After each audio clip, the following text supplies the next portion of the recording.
Shekinah Meadows, SHEKINAHMEADOWS. And you're in high school? Yes, ma'am. What grade? 10.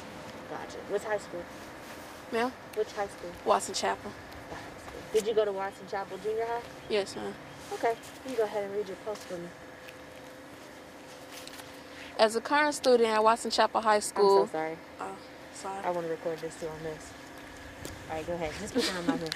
As a current student at Watson Chapel High School who has been attending school in this district since 4th grade, I feel it's my duty to ask these questions and make the statements that I've accumulated from my peers, both virtual and on-site, junior high and high school, community, and again, students who've been...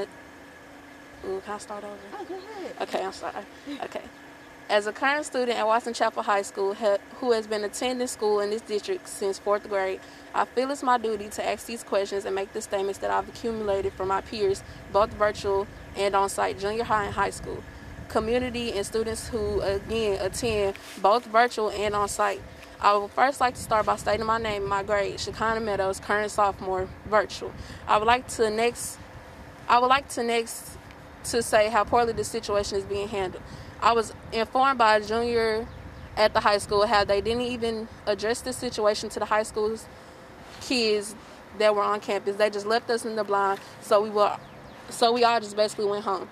Next, I would like to shed light on how a parent was told by the junior high student that Miss Prather ran off and left them in the classroom, ran outside, knocked on the window, and asked if they could climb through the window. After they told her they couldn't fit, the students say they hid on the desk until further notice. This goes against everything we were taught to do during the active shooter drill. As a helper by nature, my first instinct was to reach out to any and everyone I could to ensure that they were fine mentally and physically, which is something the district doesn't focus on at all.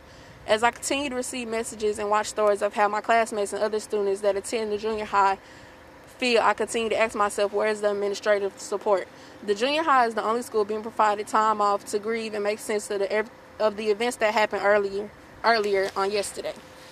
Has anyone thought of how the students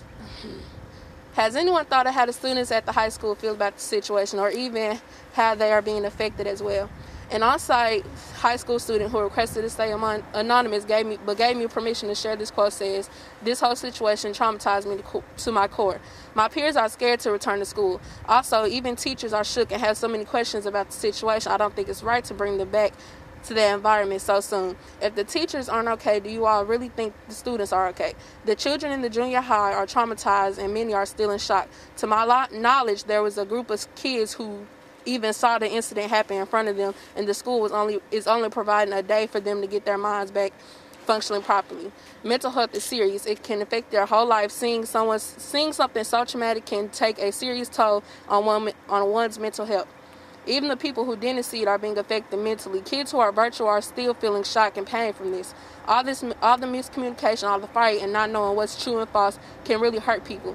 With that being said, respectfully, my peers and I would like answers. We're always told to act more like adults and act more mature and responsible, etc. Now please treat us this way.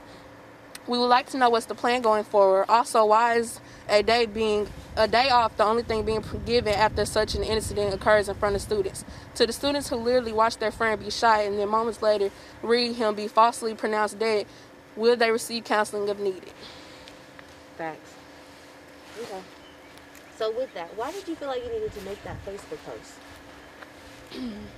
I felt like I needed to make that post because a lot of times when stuff happens to kids, they think that, oh, we're just kids, we'll get over it at some point. But something like that doesn't just, it shouldn't be taken lightly. And I feel like that's how it's being taken at our school. A lot of kids were, coming to me, telling me how they feel, telling me they were scared to go back. And you shouldn't feel like that at a place that's supposed to be safe. So I feel like I should be the one to say something. From your perspective, when you were in the middle school, what was it like, your experience being there? It wasn't a safe place, let's just be honest. It really wasn't. The focus wasn't really where it's supposed to be. It just wasn't good at all. Why wasn't it safe? The kids who, I don't want to call them bad kids, but the kids who did bad things, they weren't they weren't held responsible for what they did. But the students who rarely ever get in trouble, we do something minor and we get, all the consequences. And it's more like the staff at the school is more friends with the people who do wrong than, they don't treat them how they're supposed to be. They're more so friends to them. Gotcha. And so then with just the middle school having to go virtual learning, that's a problem for you because it's like, why do we even have to do virtual learning in the first place? No, I agree with them going virtual for today, but I feel like it should be longer because, like I said, it's literally kids telling me they don't feel safe going back tomorrow. So I feel like they shouldn't be forced to go back into their environment so soon. And is there just anything else you want to add? I just want to directly say something to the superintendent and the district as a whole. I feel like the mother of the child who was hurt deserves better. She was definitely failed. She was. I feel like you all silencing her is not right at all. And I feel like much more should have been done. And for us to have been taught about something for so long, it's many different ways that this should have been handled. Thank you.